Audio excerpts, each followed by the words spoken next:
So you walk into a room, set the scene. You walk into a room and you notice people in the room. You notice people in the room. And as you notice people in the room, you appreciate that you all look differently, because you can see that. You can see they all look differently, visually. You can see they all look differently. We can appreciate that. Now, mentally, they are equally as different, if not more. We can make the assumption all people think the same. Even more dangerous, we can make the assumption they think the same as us. Now then, one of the most important, significant contributions, I believe, in my opinion, Milton Erickson made to the field of hypnosis and psychotherapy was the emphasis that we are all different. We all have our own unique reality. So we all have different values, different beliefs, a different way of seeing the world. We all have a different perception of reality. What we think is right, what we think is wrong, what we think is right, wrong, and right. Now we won't go down that road this seminar, because this seminar is an extension of last seminar. You haven't already watched it? Email me, I'll send you a link. We talked about hypnosis. This evening, we shall talk about traditional hypnosis and Ericksonian way of inducing or inviting someone into a trance state. I'm going to run a number of seminars over the next few months, and we're going to go deeper and deeper into the world of hypnosis. Now then, if you haven't got a pen already, please get a pen and paper. We're going to keep it interactive this evening. We're going to be interactive, play ball. I'm not saying to sit down with a pen and paper and take notes all the way through, but I'm going to do a few exercises. So grab a pen and paper. You don't have to grab a pen and paper. You'll absorb everything anyway, or you'll take away what you need, one would think. And you can watch it as often and as little as you like. And we go from there. So in the traditional approach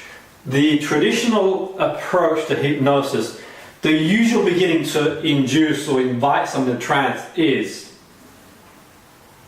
in general, the approach is to, you'll listen to my voice, you'll listen to what I say, you will close your eyes, I will count backwards, I'll count up to, and so on and so forth. You can let your body relax, your toes relax, your legs relax, your chest, your head, and so on and so forth.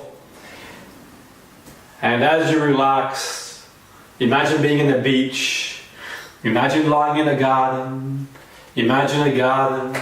So as we talked about in the last seminar, it's giving people a series of instructions to a certain extent. So the power is in the word. The power is in the process that the person facilitating the induction uses to guide someone. So it's almost like I mentioned in the earlier seminar, we're using language of anesthetic. And you're going to relax. And when you're relaxed, then the change works happens. Then the work happens. So the script and the magic is in the words. The process is a relatively standard approach that you could almost record to a certain degree and give it to the person to work with to move forward. So the traditional approach, whilst effective, and we'll sort of talk more about it this evening and throughout two of the seminars, it's quite useful, and I've got one foot in one camp myself, or several camps, in terms of what I use to help people go from A to B. I mentioned in last seminar there's a coincidence between hypnosis becoming popular again 100 years ago or so and the anesthetic and the terminology that are linked between the two. As you go deeper, you will be more relaxed, and you will do, and you will feel, and so on and so forth. And there's a change work. For example, if someone wanted to give up smoking, or they want to change a behavior, or they want to reduce in weight, or let's just run with smoking for an example. The instruction might be, cigarettes make you feel bad. You won't want to go near a cigarette. You don't like the smell, and you feel horrible. Or if someone, for example, wants to lose weight, they've got a compulsion to a certain type of food, and that chocolate is horrible, and that chocolate's forcing you to gain weight, and so on and so forth. Now, it's a useful approach to a certain degree. We're going to touch base more on that as we discuss throughout the evening. Yet, the reverse side of that is the therapist then guides the person out of the trance. And as you come back, you'll feel lighter. And as you feel lighter, you'll feel good. And as you feel good, you'll feel fresh, and so on and so forth. Now, it's quite useful to a point. However, the only thing is, it's the therapist that's in control of the session to a certain degree. It's dictated by the therapist. So I am in charge. I am in control. You will do what I say. I will tell you what to do. You will follow my instructions. Okay, that's a little bit tongue-in-cheek to emphasize the point. It's not too inaccurate, and it's an example of traditional hypnosis to a certain extent. Now let me clarify. Traditional hypnosis is effective. Now some people say traditional hypnosis is effective for up to 15% of clientele. Now I think that's debatable. My own point of view in Jim's world is that it's variable on the client. There's many permutations that can contribute towards that percentage, what treatment the person's looking for, where they are, what they want to achieve, how much they can tolerate, what their background is, are they coming for anxiety, depression, and so on and so forth.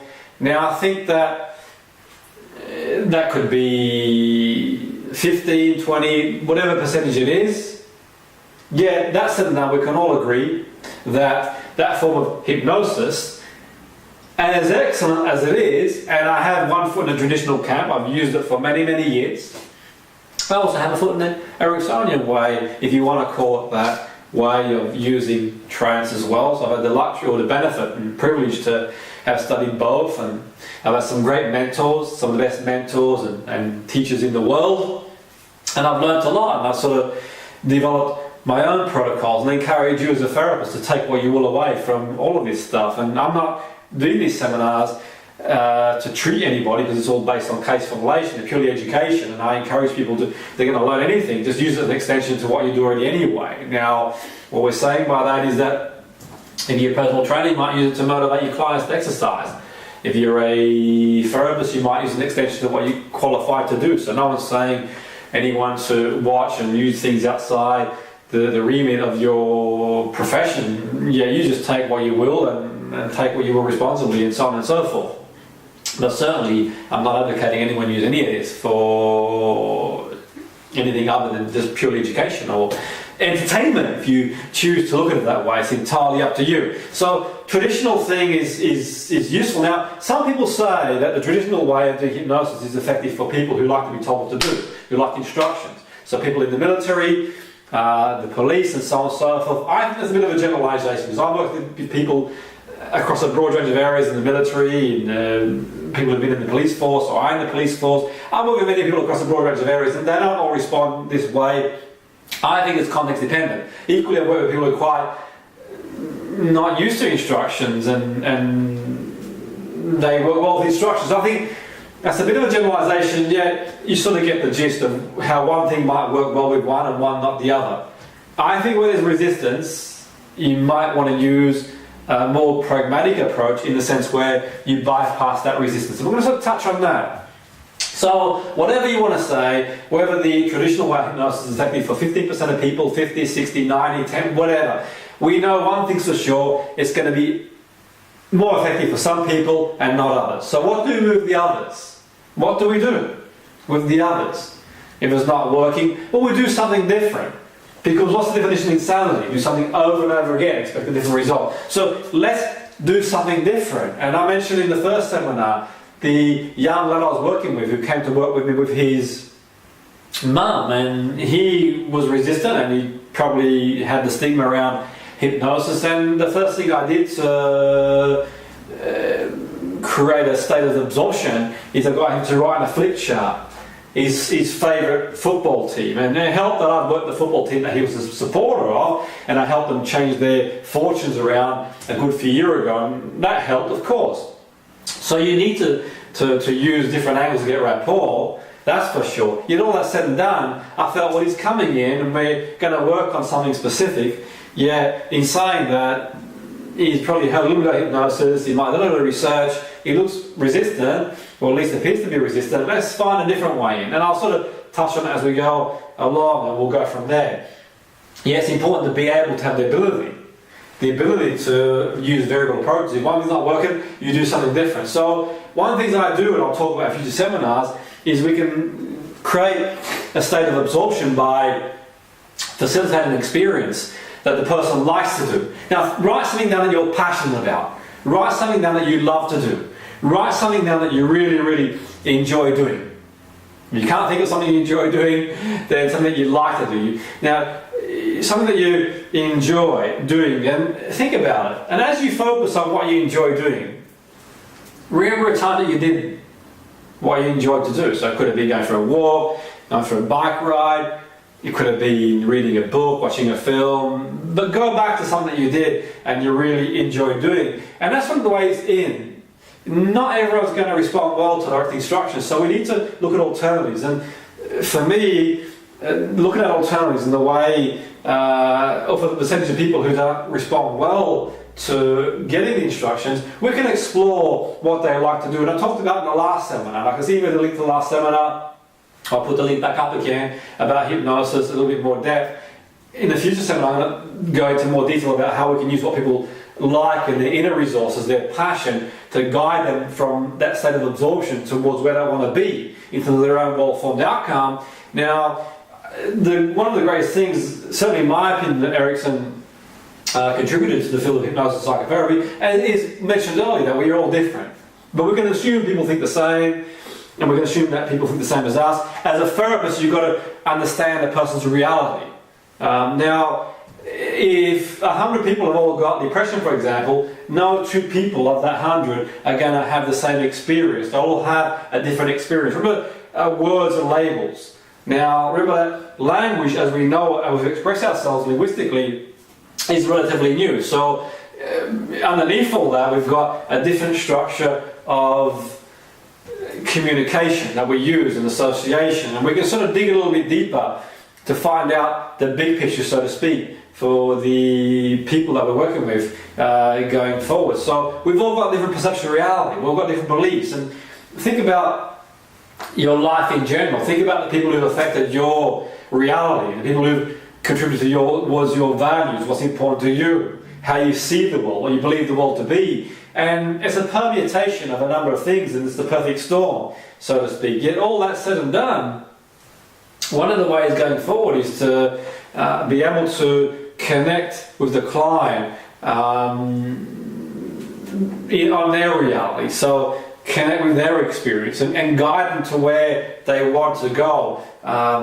in a facilitative way. So it's the client doing the work. It's not us doing the work in the sense that we're the authoritarian, they're doing it. We're not really doing anything only other than guiding the client towards an outcome, towards where they want to go. And I sort of dispelled a number of myths around hypnosis in the earlier seminar, which I won't go into too much detail, but you can understand people's misconceptions of hypnosis based on what they see on TV, what they read, and so on and so forth. Now, think about it. Think about it this way. and think about an experience that you've enjoyed doing in the past. Now, for me, the induction, and what we can do as an induction is connect to the person's reality, to their state. So we can approach it in the sense that if you go back and think of a time, and if you'd like to, you can, it's entirely up to you, just close your eyes. So if you'd like to close your eyes and think of something that you enjoy doing. And as you think about something you enjoy doing, just really relax, just shake your arms and legs and just, just relax and go back to a time or an experience and think about something that you enjoy doing. Notice where you are, what you see, what you feel, and reconnect to that experience, where the feelings are. So you sort of get the gist there, and we'll sort of touch on it as we go along. So it's not me saying to you, you're lying on the beach. It's not me saying to you, you're going to feel one way or the other. It's me giving you the opportunity of facilitating an approach where you go to a place that is comfortable for you. You go to a place of your own resourcefulness. You create an extension to create absorption, an extension on your own reality, and you work towards an outcome you want to. A bit like the North American Indian saying, it's easier to ride a horse in the direction it's already going. Okay? So we can sort of use, and you can relate to an experience that you're comfortable with, and at least a state. And that can be done in a conversational way, and we'll talk about ways we can do that in future seminars. But I mentioned in the first seminar, for example, where you have resistance, and I mentioned where I was having a discussion with one of the leading sports scientists at one of the biggest football clubs in the world, and we talked about reducing cortisol levels, and we talked about ways you could do that. And I mentioned hypnosis, and yeah, he was a very open-minded guy. I could see through his body language, he wasn't quite sure. So what I did is, okay, in adverse to using a traditional approach and saying you will, and so on and so forth, I said, okay, it's a quick behavioural experiment. I used the blood pressure monitor, and I attached it to his arm, and we took a blood pressure reading and heart rate reading, just a simple behavioural experiment. And then what I did is I said, okay, I'm going to guide you and facilitate the experience, and we got him to go to a place and time where he felt really relaxed, calm, and at peace with the world.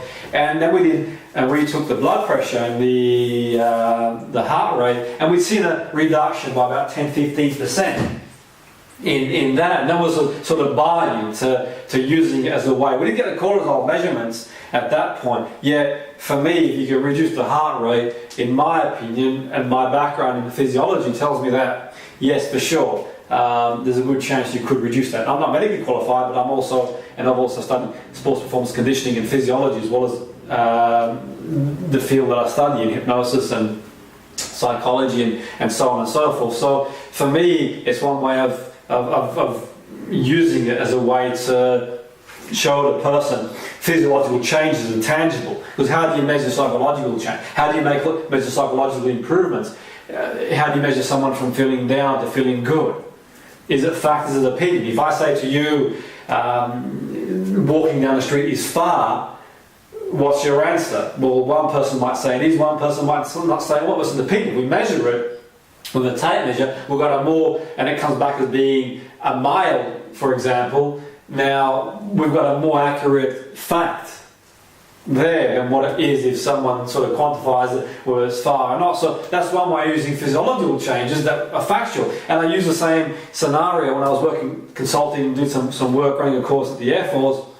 And one of the guys, and they were quite physically active, and I showed him heart rate wise, where I used one of those heart rate monitors, and I got him to go back to an experience where we created absorption, and he went back there, and when he created that level of absorption, 15 minutes later we retook his heart rate and been a reduction by about 10 beats per minute. You might think it's not a great deal, 10 beats per minute. If you multiply that by the course of a day, it's quite significant. It's probably about 10,000 beats less stress on the heart. And you might say, well, does the heart rate go up? No, it will, but you can sort of reset again. And you might think, how's that significant in corporation or in work environment? Well, I would advise you to, if you can do it, go for a brisk walk and come back at some point and make a decision. Or if you've got to answer a question when your heart rate is going a lot faster and your breathing is faster than what you are when you relax, for decision making, it's a massive positive. And also,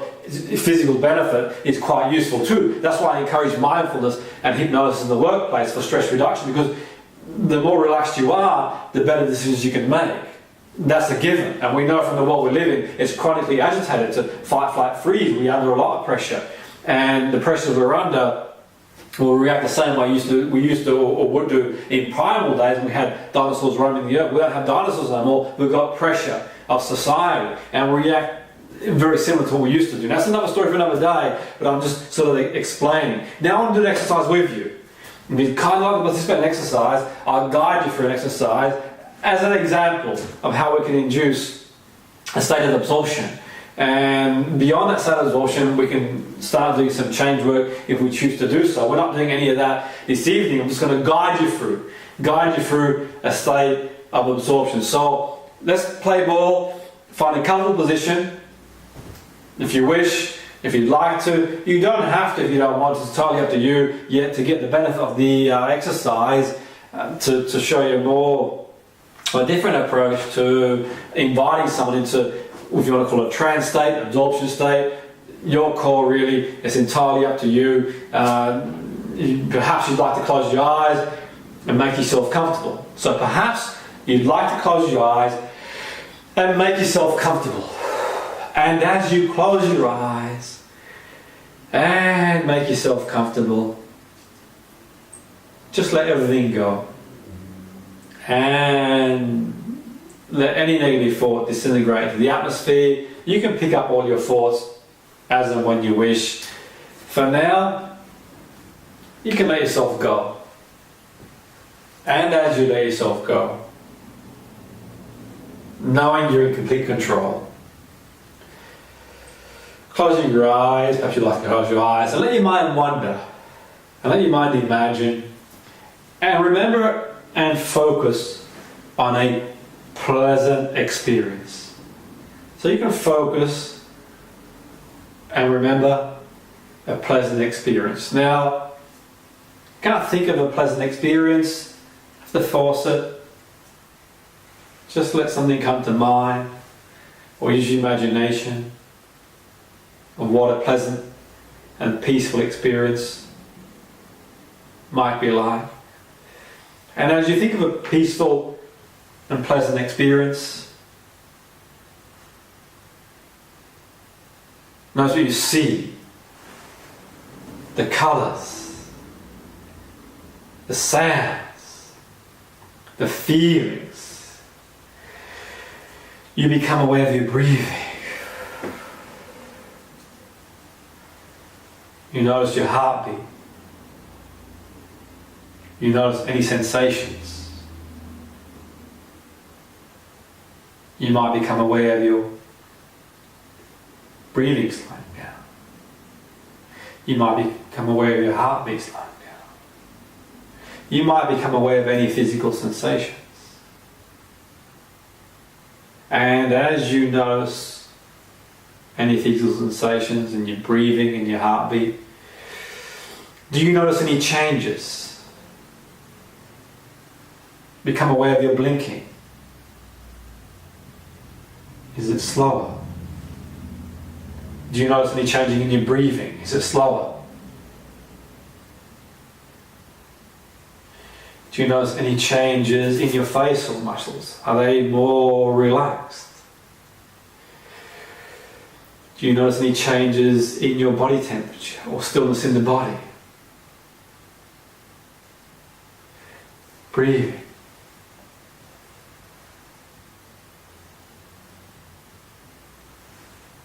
And in your own time, in your own pace, you can come back to the here and now. And as you come back to the here and now, become totally aware of your surroundings and where you are, and just refocus and just give yourself a bit of a shake. Okay? So, did you notice anything? Did you notice anything while you did the experience? Now, you may not have noticed anything.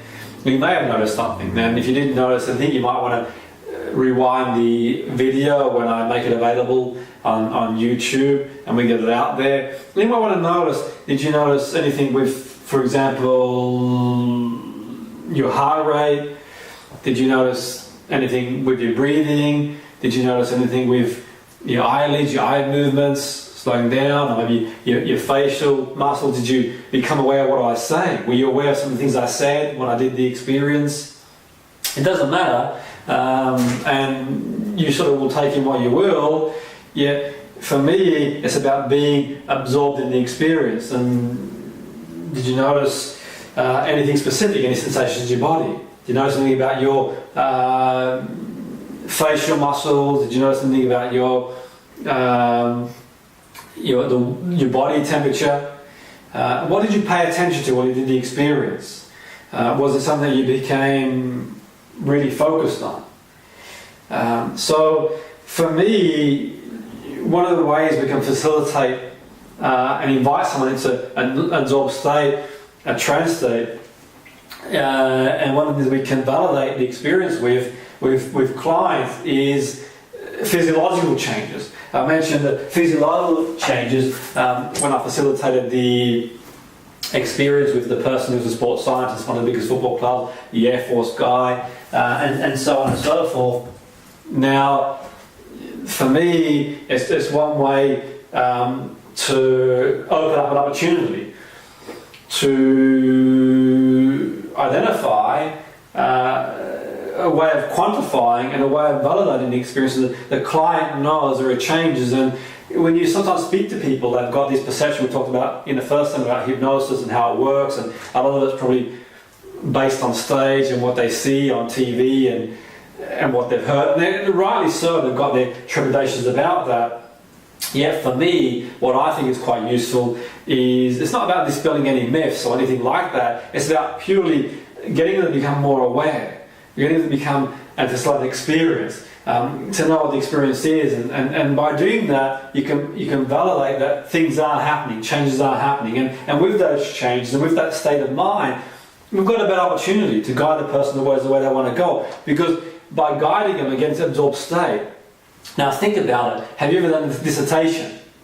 Have you ever learned to drive? Have you ever learned to ride a bike and an hour's gone by and it feels like 5 minutes? You're purely absorbed and you block everything out. And I know from my experience where when I was an athlete, there were times that people would come and watch me in the stands. I was so absorbed on and athletes who are watching this will know about this, you're so absorbed on the event, you don't even notice people there, or notice certain people who they might say hello. It's not about being rude, you don't notice them. And that might happen, or might have happened to you when you're really in that zone, the state of absorption. And that's a good place to be if we're going to make some changes, and we're going to talk about as we go along in future seminars.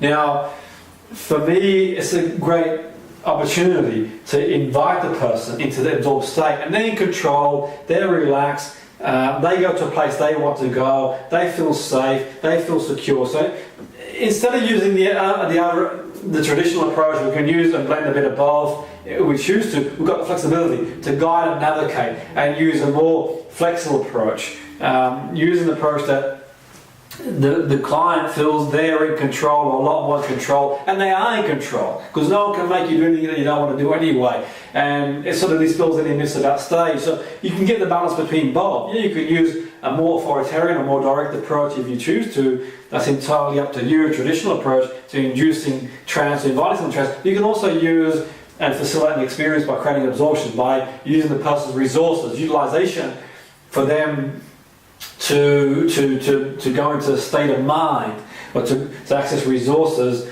that are useful for me, or for them really anyway, for behavioural change. And mention for me one of Erickson's fantastic contributions is what he said was everyday trance. And You know, have you ever been in a situation where I mentioned earlier where you're reading a book, or you're going for a walk, or you are having a conversation with someone, you could be having a conversation with someone and you're waiting for a bus and you're really enjoying the conversation, you enjoy meeting this person, now it feels like 5 minutes. Alternatively, you might be absorbed in a game of sport, or you're playing badminton, tennis, football, you're watching a game on TV, and you're purely absorbed. So it's that sort of common everyday trance, and the idea of linking that or extending that state that we're in, everyday trance, and we can move the person towards where they want to go, and that sort of dispels any myths about hypnosis, because it's a great tool. So we can, and the person that comes in to work with you, we can be in a situation where we can guide them and we can sort of take them from what they're focusing on already anyway and guide them to where they want to go. So they might come into your office if you're a therapist, and they might be looking at a picture, they might be thinking about something, you might have a general conversation, you might do what I mentioned earlier. And when I was working with that young lad, talk about his favourite football team, it so happened I'd worked with his favourite football team, and I got to start picking his players. It's something I've done before on several occasions, similar stuff, to create that absorption, to guide to where he wants to go, where the result we want to aim for, to move forward. So that sort of gives you an idea and what we can do, and we can link that for the person and move them from A to B with an outcome, and in between the inviting person into that state, we will talk about interventions and processes we can use and to guide them to get the result they're looking for. Yet for me, by using a more indirect approach, the person feels more in control, they feel more comfortable, they feel it dispels any mess. And I remember a while ago, a few years ago, I was working with this young man, and he had depression. And we'd worked together for a few sessions, and he was making improvement, he was becoming more functional, and we were achieving the outcomes and so on and so forth. And his dad, after a few sessions into it, noticed some big improvements with his son. He said, well, I don't want to sound silly or anything, I've got a question for you. I said, well, what's the question? And he goes, I don't know if it's TV or what, but when are you going to start using the watch?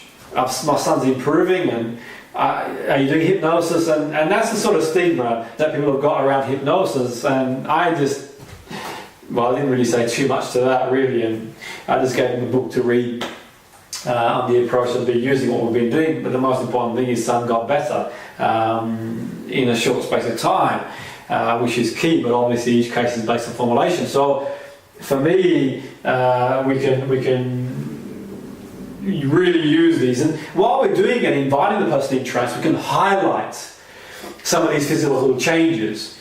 We can highlight as we guide the person to their state of absorption. Whereas we guide the person, we can guide the person to validate the experience, and we can talk about what they notice, changes they notice. We can use language patterns like truisms and yes sets, and as you feel your heartbeat and as you become aware of your breathing. Now that's a truism, that's going to bypass resistance. That's a yes set, that's based on a fact. Your heart is beating and you are breathing, and as an extension of that we can talk about as you become aware your heartbeat slowing down. Now it might not be slowing down, the breathing might not be slowing down, yet that's about us being having good sensory acuity, being very observant, very switched on. Because if that is happening and we can see it's happening, we can use it as a point of reference, because that's going to bypass resistance. Because if you're working with someone and they become compliant, we see salespeople using it sometimes, we see salespeople using the yes sets, for example, and to get agreement. We see motivational seminars stack the number of yes sets to get compliance and agreement. Now, for me, as a therapeutic intervention, based on the person who wants to achieve the outcome, it can be quite useful. That's the language we're going to talk about in future seminar.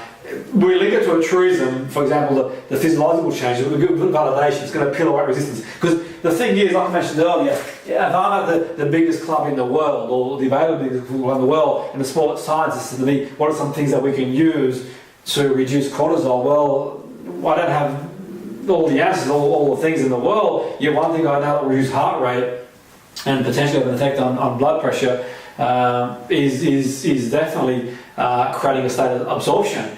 That we know for sure. There's scientific evidence now, I believe, that validates meditation and demonstrates parts of the brains that are active during meditation and brainwave activity. Yeah, that's another story for another day. We won't always have that equipment offhand, but what you can do is just invest on things like, heart rate monitors, and certainly I did that, and by doing that, I validated the experience that the heart rate had gone down in a very short space of time. It was the experience that he'd used, not my experience. It was the experience that he'd gone to, and we just created absorption. And by doing that, he saw, he saw that the validity. And in another situation, I'd use one of these monitors here to give you oxygen levels, and it was a quite interesting one. I was working with someone who was another athlete, and he was a footballer at quite a significant level. And what I found quite interesting, where he was concerned, was we got him to do some mental rehearsal. Now, to cut a long story short, the lad I was working with, he had, he's played at a reasonably high level.